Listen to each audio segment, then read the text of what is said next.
அதிமுக பொதுச் செயலாளர் பழனிசாமியின் அறிக்கை.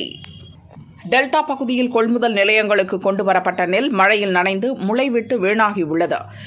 இதை நேரில் ஆய்வு செய்து விவசாயிகளின் துயரை அரசுக்கு நான் எடுத்துச் சொன்ன பிறகும் நான் பொய்யாக குற்றம் சாட்டுவதாக முதல்வர் ஸ்டாலின் கூறியிருக்கிறார். ஆனால் விவசாய அமைச்சரோ 16,000 ஹெக்டேரில் பயிர்கள் பாதிப்படைந்துள்ளதாக பேட்டி கொடுக்கிறார்.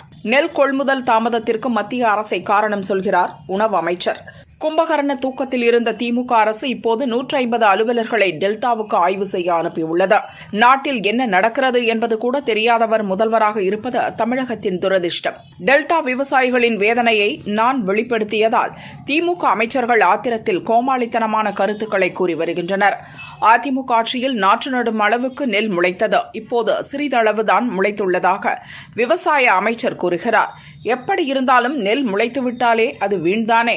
கொள்முதல் செய்த நெல் மூட்டைகளை அடுக்க இடமில்லை, சாக்கு இல்லை என கூறி ஒரு நாளைக்கு 800 மூட்டைகளை கூட திமுக அரசு கொள்முதல் செய்யவில்லை.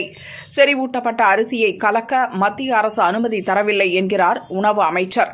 ஆனால் ஆகஸ்ட் மாதமே மத்திய அரசு அனுமதி வழங்கிவிட்டது. அதை சொன்னால் அது பொய் என்கிறார். குறுவை சாகுபடி பரப்பு, நெல் விளைச்சல், ஈரப்பதம் எவ்வளவு இருக்கும் என்று எல்லாமே அரசுக்கு தெரியும்.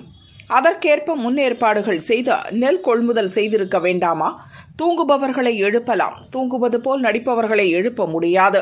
திமுக அரசு இனியாவது விழித்துக் கொண்டு விவசாயிகளிடம் நெல் கொள்முதல் செய்வதுடன் முளைவிட்ட நெல் மற்றும் மழையில் சேதமடைந்த பயிர்களுக்கு விவசாயிகளுக்கு நிவாரணம் வழங்க வேண்டும் என்று பழனிசாமி வலியுறுத்தியுள்ளார்.